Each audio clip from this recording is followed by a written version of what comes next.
आपण पाहत आहात सत्यदर्शन न्यूज। जड वाहन चालकाच्या विरोधात संसदेत पारित झालेल्या कायद्याविरोधात सोलापुरात आंदोलन।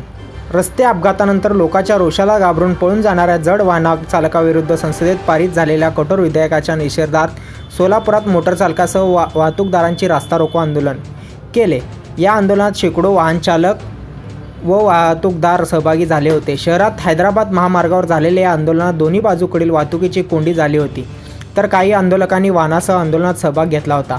महाराष्ट्र राज्य वाहतूक संघटना संयुक्त महासंघ झेंड्याखाली झालेल्या या आंदोलनाचे नेतृत्व संघटनेचे अध्यक्ष रियाज सय्यद यांनी केले। देशात रस्ते अपघाताचे वाढते प्रमाण लक्षात घेता संसदेत मोदी सरकारने नवीन विधेयक मंजूर करून घेतले आहे। रस्त्यावर अपघात घडल्यानंतर जड वाहनाने चालक जखमीदाराची मदत करण्यासाठी न थांबता पळून जातात। अशा चालकाविरुद्ध नवीन कायद्यानुसार दाखल होणाऱ्या खटल्यात 10 वर्षे सक्त मजुरी आणि 5 लाख रुपये दंडाची कठोर शिक्षा होण्याची तरतूद आहे।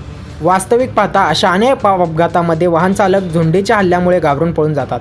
पळून जाणे हा त्यांचा दोष असू शकत नाही, तर ती अपरिहार्य असते, असे रियाज सय्यद यांनी सांगितले। या आंदोलनात हमीद बागवान, इरफान शेख, कादर पठाण, प्रदीप शिंगे आदींचा प्रामुख्याने सहभाग होता।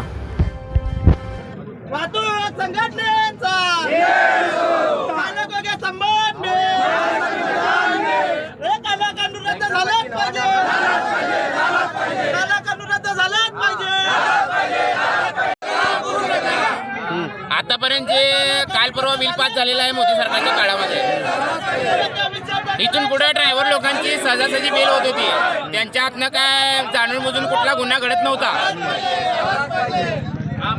त्यांच्या हातून कुठला जाणून बुजून गुन्हा घडत नव्हता।